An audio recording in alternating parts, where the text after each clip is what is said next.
আসসালামু আলাইকুম এভরিওয়ান, কি অবস্থা সবার? কেমন আছেন সবাই? আজকে আমি আবারও চলে আসলাম অনির্বাণের পক্ষ থেকে মেরিন আড্ডা পর্ব 3-এ। তো আজকে আমরা আলোচনা করব। আলোচনার মূল বিষয়বস্তু হচ্ছে যে আপনারা অনেকেই প্রশ্ন করেন যে বাংলাদেশ মেরিন একাডেমিতে অ্যাডমিশন কিভাবে হয়, প্রসেসটা কিরকম। তো আজকে আমার জুনিয়র ইশারুজ্জামান রয়েছে আমাদের সাথে।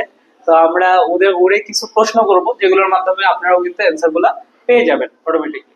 তো চলেন বেশি দেরি না করে শুরু করা যাক। তো চলো ইশারুজ্জামান, তোমার ইন্ট্রোটা দিয়ে ফেলো। হ্যাঁ, স্যারকে প্রথমে ধন্যবাদ। স্যার আমাকে তোমাদের সামনে অলরেডি পরিচয় করিয়ে দিয়েছে। তোমাদের যে অ্যাডমিশন নিয়ে ডাউট থাকে, অনেক কিন্তু তোমাদের ডাউট থাকে যে কিভাবে অ্যাডমিশন প্রসেসটা হয়, রিটেন পরীক্ষাটা কিরকম হয়, এবং আমাদের যে মেরিনের এক্সামে অনেকগুলো ধাপ থাকে, এইগুলো নিয়ে কিন্তু তোমাদের অনেক বেশি কনফিউশন হয়। আর স্যারকে ধন্যবাদ জানাই আমাকে আজকের পর্বে নিয়ে আসার জন্য। আজকে আমরা তোমাদের অ্যাডমিশন টেস্ট নিয়ে বিস্তারিত আলোচনা করব। আচ্ছা ইশারুজ্জামান, প্রথমে আমার একটা প্রশ্নের অ্যান্সার দাও যে আমাদের বাংলাদেশ মেরিন একাডেমিতে যে পরীক্ষা হয় কয়টি ধাপে হয়? আচ্ছা, আমাদের পরীক্ষার ধাপগুলো যেটা আমি একটু আগে বললাম স্যার, যে পরীক্ষার ধাপগুলো কিন্তু অনেকগুলো। প্রথমে আমাদের রিটেন এক্সাম দিতে হয়। রিটেন এক্সামে যদি সে কোয়ালিফাই করতে পারে, তারপরে আমাদের একটা ফিজিক্যাল টেস্ট হয়। এখন ফিজিক্যাল টেস্টেরও কিন্তু অনেকগুলো ধাপ রয়েছে। যেরকম আমাদের ফিজিক্যাল টেস্টের জন্য দৌড়টা রয়েছে, সাঁতার রয়েছে, পুশ আপ চেক করা হয়, এবং লাস্টলি আমাদের রোপ ক্লাইম্বিংও করা হয়। এর মাধ্যমে আমাদের যাচাই করা হয় এগুলোর জন্য জাস্ট কোয়ালিফাই ডিসকোয়ালিফাই, এরকম না যে ওইখানে যে আমাকে ফার্স্ট হতে হবে সাঁতারে বা রানিং এ ফার্স্ট হতে হবে, পুশ আপ 10টা বেশি দিতে হবে, এরকম কিছু না। ওদের একটা নির্দিষ্ট ক্রাইটেরিয়া থাকে যেটা আমাদেরকে ফিল আপ করতে হয়। যদি আমরা ফিল আপ করতে পারি তাহলে নেক্সট ধাপের জন্য আমরা কোয়ালিফাই হতে পারি। আচ্ছা, তো এখানে কিন্তু আমাদের তাহলে 4টা কিন্তু ধাপ আছে মোটামুটি। একটা রিটেন ধাপ, ফিজিক্যাল, তারপরে আই টেস্ট, তারপরে কিন্তু ভাইবা। তো তুমি যদি রিটেনটা সম্পর্কে যদি একটু শেয়ার করতা যে রিটেনে কি কি আসে। আচ্ছা, রিটেনের যে বিষয়টা স্যার, রিটেনে কিন্তু অনেকগুলো সাবজেক্টের উপর পরীক্ষা হয় আমাদের। মেরিন অ্যাডমিশন টেস্টের জন্য আমাদের ফিজিক্স, ম্যাথ, ইংরেজি, জিকে এবং বাংলা, এই টোটাল প্রসেসের মধ্যে স্যার আমি তো 58 ব্যাচের স্যার, আপনি জানেন, আপনার জুনিয়র। তো আমাদের সময় 100 মার্কের পরীক্ষাটা হয়েছিল, বাট এখন কিন্তু ওদের পরীক্ষার একটু মার্কিংটা একটু চেঞ্জ করেছে, সেটা 80 মার্ক করে ফেলেছে, এবং বাকি 20 মার্ক ওদের ভাইবার জন্য রাখা হয়েছে। তো এখন যে প্রসেসটা স্যার, সেটাই বললে হয়তো ওরা বেশি বেনিফিশিয়াল হবে। তো আমাদের ফিজিক্সের উপর হলো ফার্স্টে 20 মার্ক থাকে, আপনার ম্যাথের উপর 20 মার্ক থাকে, ইংলিশের উপর 20 মার্ক থাকে, এবং বাংলা জিকের উপর 10 করে টোটাল 80 মার্কের কোশ্চেন হয়। বাট এখানে স্যার আরেকটু অ্যাড করবো আমি, একটা ডাউট আছে। প্রত্যেকটা অ্যাডমিশন টেস্টে কিন্তু স্যার দেখা যায় যে প্রত্যেকটা কোশ্চেনের মান 1 নাম্বার, কিন্তু আমাদের মেরিন অ্যাডমিশন টেস্টের জন্য কিন্তু বিষয়টা একদম সম্পূর্ণ আলাদা। প্রত্যেকটা কোশ্চেনের জন্য 0.5 মার্ক করে থাকবে। তা এর বিষয়বস্তুটা এমন দাঁড়ালো যে আমাদের 160টা কোশ্চেনে আনসার করতে হবে, এবং এখানে একটু নেগেটিভ মার্কিংও আছে। 8টা কোশ্চেন যদি ভুল হয় তাহলে 1 নাম্বার কাটা যায়। আচ্ছা, তাহলে আমরা তো রিটেন সম্বন্ধে জানলাম।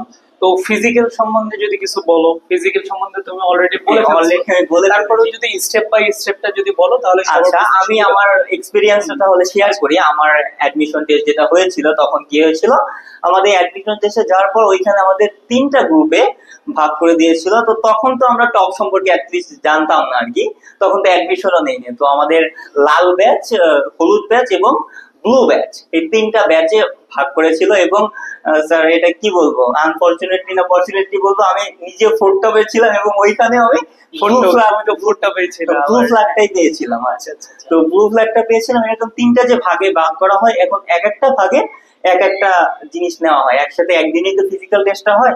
দেখা যাচ্ছে যে যেটা রেড ফ্ল্যাগ আছে, ওদের সুইমিংটা হচ্ছে, ওই সময় আমাদের রানিংটা হচ্ছে। আবার ওদের রোপ ক্লাইম্বিংটা হচ্ছে, আমাদের সাঁতারটা হচ্ছে। এরকম আসলে হয় আর কি। মেইনলি আমাদের যে ধাপগুলো আছে, পুশ আপ দিতে হয় স্যার, রোপ ক্লাইম্বিং করতে হয়, সাঁতারটা কোয়ালিফাই করতে হয়, আর রানিং এর যেটা বললাম, এই 4টা ধাপ পার করতে হয়। এরপরে কিন্তু আমাদের আই টেস্টের একটা রিকোয়ারমেন্ট থাকে। হ্যাঁ, আই টেস্ট সম্পর্কে যদি একটু বলতা। আচ্ছা, আই টেস্টের বিষয়টা হলো, এখন মেরিনের কিন্তু আমরা জানি যে 2টা ডিপার্টমেন্ট আছে। একটা হলো মানে আমরা অফিসার ক্যাডেট হিসেবে যারা ট্রেনিং করি তাদের জন্য 2টা ডিপার্টমেন্ট আছে, একটা হলো ইঞ্জিনিয়ারিং ডিপার্টমেন্ট আর একটা হলো নটিক্যাল ডিপার্টমেন্ট। এখন যারা নটিক্যাল ডিপার্টমেন্টের জন্য আসলে কোয়ালিফাই হতে চায়, তো তাদের জন্য আই এর যে পাওয়ারটা, সেটা 6/6 হতে হবে। এখন 6/6 মানে কি, মানে চশমা ছাড়া যার দৃষ্টিশক্তিটা সম্পূর্ণ সঠিক থাকতে হবে। আর যারা একটু সমস্যা আছে যে মেরিনে ঢুকতে চায় বা তাদের চোখে একটু কিন্তু সমস্যা থাকতে প্রবলেম পারে। থাকতে পারে। আমাদের মাঝে অনেকেই আছে যাদের হ্যাঁ, চশমা ইউজ করার প্রয়োজন হয়। আমারও কিন্তু অনেক ব্যাচমেট ছিল যারা চশমা ইউজ চশমা ইউজ করতো। যারা আপনাদের সিনিয়র ব্যাচে Senior অনেকে ছিল, senior আমাদের ছিল। সিনিয়র আচ্ছা। স্যাররা, তো তারাও কিন্তু ব্যবস্থা করতো। তাদের জন্য কিন্তু আবার নটিক্যাল ডিপার্টমেন্টে তারা কোয়ালিফাই Best. করতে পারবে না। তাদের জন্য মানে যাদের চশমা ইউজ করতে হয়, যাদের 6/12 আছে, তো তাদের জন্য ইঞ্জিনিয়ারিং ডিপার্টমেন্টের জন্য তারা কোয়ালিফাই করতে পারবে। ওদের জন্য আবার আই টেস্টটাও যখন হবে তখন ওই চশমা নিয়েই আই টেস্টটা করা হবে আর কি। আমরা তো আই টেস্ট সম্পর্কে মোটামুটি জানলাম। তো এর পরের যে ধাপটা, এটা কিন্তু খুবই ইম্পর্টেন্ট, যেটা কিনা ভাইবা।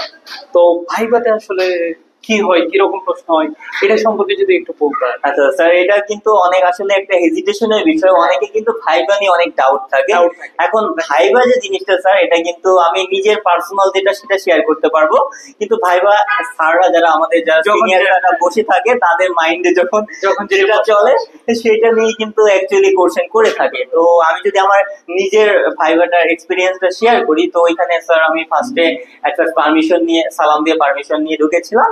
তারপরে বসার পর ওনারা আমার নাম জিজ্ঞেস করেছিল, আমার বাবা মা কি করে এটা আমাকে কোশ্চেনটা জিজ্ঞেস করেছিল। তো লাস্টলি তখন আমাদের এটা যখন কনভারসেশন হয়, তো স্যার এখানে একটা ফানি কনভারসেশন হয়েছিল আচ্ছা, actually। যদি শেয়ার করে একটু একটু অবশ্যই শেয়ার করছি যে আমি তো স্যার মানে আমার দেশের বাড়ি তো পাবনাতে। তো আমাকে জিজ্ঞেস করেছিল যে তোমার দেশের বাড়ি কোথায়। তো যখন আমি বললাম যে আমাদের দেশের বাড়িটা পাবনাতে, তখন আমাকে জিজ্ঞেস করলো যে পাবনা যে একটা মেরিন একাডেমি আছে, এটা কি তুমি জানো? তো আমি বলছি জি, আমি এটা জানি। এটা কোথায় অবস্থিত এটা জিজ্ঞেস করলো, আমাদের এরিয়ায় যেটা ছিল সেটা আমি বললাম। তারপরে আমাকে জিজ্ঞেস করলো যে পাবনা একাডেমি কমান্ডেন্ট কে, এটা কি জানো কিনা। এখন স্যার বিষয়টা আপনি বুঝতে পারছেন যে আমি কমান্ডেন্ট সম্পর্কে তো কোনো আইডিয়া নাই। তখন তো আইডিয়া থাকার কথাও না। বা কমান্ডেন্ট বলতে যে কি বোঝায় এই জিনিসটাও তো আমি জানি না। তোমাকে জিজ্ঞেস করছে, আমি বলছি যে excuse me sir, sorry sir, I don't know. পরে আমাকে জিজ্ঞেস করেছে যে তাহলে তুমি কি পাবনা মেরিন একাডেমিতে কখনো গিয়েছো বা ওর আশেপাশে গিয়েছো? আমি বলছি যে না। মানে এটা হ্যাঁ, ডিরেক্টলি না বলে, ফর্মালি না বলেছে যে অনেস্ট একটা অ্যান্সার দিছো, যেটা হ্যাঁ। গ্রহণযোগ্যতা পায় আর কি। তখন ওনারা একটু ফানিলি হাসি দিয়েছে আর কি, স্যাররা যারা ছিল, যে তুমি তো তোমার একাডেমি পাবনাতে একাডেমি আছে এই সম্পর্কে কিছুই জানো না, তো তুমি মেরিনে কেন আসতে চাও, মেরিনে আসার আসলে কারণটা কি? তারপরে স্যার আমি যেটা বলেছিলাম যে যেটা আসলে নর্মালি আমরা বলি যে আর্লি এস্টাবলিশমেন্ট, আমি বলেছিলাম যে স্যার আমি পরিবারের বড় ছেলে, so সেই হিসেবে আর্লি এস্টাবলিশমেন্ট হলে আমার ফ্যামিলিকে হেল্প করতে পারবো। এটা ইংলিশে যেভাবে আমরা বলি ওইখানে ভাইভাতে নর্মালি যেটা হয় সেভাবে আর কি বলেছিলাম। তো ওইখানে আমি তারপর আমাকে বলেছিল যে এক্সট্রা কারিকুলামের কোনো কিছু অ্যাচিভ করেছো কিনা। তো এইখানে স্যার একটা ফানি মোমেন্ট আছে। তো কারিকুলামে অ্যাচিভ করেছে না, ওইখানে আমি বলেছিলাম যে আমার তো স্যার হলো মানে 2016 থেকে 18 পর্যন্ত, ক্লাস 8 থেকে 10 পর্যন্ত বাংলাদেশে কিন্তু একটা প্রতিযোগিতা হয়, সৃজনশীল মেধা অন্বেষণ প্রতিযোগিতা। তো ওইখানে আমি 3 বারের টানা চ্যাম্পিয়ন হয়েছিলাম আমাদের উপজেলা পর্যায়ে। ওইটা আমি বলেছিলাম। তো ওনারা ফানিলি একটা আমাকে অ্যান্সার দিয়েছিল, তাহলে তো তোমার এই সেক্টরে কেন এসেছো, তোমার তো সায়েন্টিস্ট হওয়া উচিত। তখন আমি আর কি বলবো, তখন আর আমি অনেস্টলি কোনো অ্যান্সার দিতে পারি নাই আর কি। তখন আমি বলছি যে স্যার এরকম কিছু না, আমি তো তারপরে স্যার মেরিনে এই যে আর্লি এস্টাবলিশমেন্ট এইগুলোর জন্য স্যার আমি মেরিন সেক্টরে আসলে মানে গ্রহণ করতে চাই। আমরা কিন্তু মেইনলি ভাইবার যে জিনিসটা পাচ্ছি বন্ধুরা, এটা কিন্তু তোমার দেখা যায় যে ভাইবাতে যখন স্যারের মনে যেটা আসবে সেটা কিন্তু মূলত বলে দেওয়া হয়। তারপরে স্যার ওদের জন্য আমি একটু বলতে পারি যে আমার ফ্রেন্ডদের গুলো শেয়ার করতে পারি। দেখো আমার ভাইবাটা কিন্তু নর্মালি গল্পের মতো হয়েছিল, বাট সবার ভাইবাটা কিন্তু গল্পের মতো হয় না। যেরকম নর্মালি যে কোশ্চেন গুলো হয়, নর্মালি তোমাকে ঢোকার পর তোমাকে ইন্ট্রোডিউস ইয়োরসেলফটা জিজ্ঞেস করতে পারে, আবার তুমি কেন মেরিন প্রফেশনটা চয়েস করছো এটা জিজ্ঞেস করতে পারে, যেটা আমাকেও মানে কোনো না কোনো গল্পের মাধ্যমে হলেও আমাকে নর্মালি কিন্তু করেছিল আর কি। তারপরে তোমার মেরিন সেক্টর সম্পর্কে যে আইএমও সদর দপ্তর কোথায়, আইএমও জিনিসটা কি, এসটিসিডব্লিউ কি, যেগুলো মেরিনের মার্পল কি, এগুলো নিয়ে হালকা পাতলা যেগুলো কোশ্চেন, এর পূর্ণ রূপটাকে ওরাও তো জানে যে আমরা এখনো এই প্রফেশনটাতে আসিনি। স্যাররা তো অবশ্যই অনেক ট্যালেন্টেড, অলরেডি তারা অনেক বড় কিছু অ্যাচিভ করে ফেলেছে, আমাদেরই তো সিনিয়র। আচ্ছা, সেই তো কোশ্চেন করতে পারে আর কি। তো আমাদের কিন্তু মূলত বন্ধুরা আমরা কি কি পাইলাম, একটা হচ্ছে রিটেন টেস্ট পাইলাম, তারপরে ফিজিক্যাল টেস্ট, তারপরে আই টেস্ট, তারপরে ভাইভা। আমার মনে হয় যে তোমাদের অ্যাডমিশন নিয়ে আর কোনো প্রশ্ন থাকার কথা না। আর তোমরা যদি ভালোভাবে অ্যাডমিশন প্রিপারেশন নিতে চাও, তাহলে তোমার জন্য কিন্তু হইতে পারে Anirban marine and defence academy সেরা একটি প্রতিষ্ঠান। তো তোমরা যারা আসো মেরিনে পরীক্ষা দিতে চাও বা অ্যাডমিশন দিতে চাও, তারা কিন্তু মেরিনে আমরা এখানে আছি, আমি আছি, তোমার সালমান স্যার আছে, সবাই আছে। তো তোমরা চাইলে এখানে কিন্তু ভর্তি হয়ে যেতে পারো। ওকে, আচ্ছা, তোমাদের যাদের এই সংক্রান্ত আরো কোনো প্রশ্ন থাকতে পারে বা আরো প্রশ্ন আছে, তারা কিন্তু আমাদের পেজে তোমরা কমেন্ট করতে পারো, পেজটা শেয়ার করে দিতে পারো, তোমার যাদের ফ্রেন্ড সার্কেল আছে তাদের ভিতরে শেয়ার করে দিতে পারো, তাহলে কিন্তু সবাই জিনিসটা পেয়ে যাবে। অবশ্যই স্যার। তো পরবর্তীতে এরকম আড্ডা আরো বেশি হবে, আরো অনেক হবে। তোমরা যুক্ত থাকো আমাদের সাথে, ইনশাল্লাহ দেখা হবে পরবর্তী পর্বে। ওকে, আল্লাহ হাফেজ।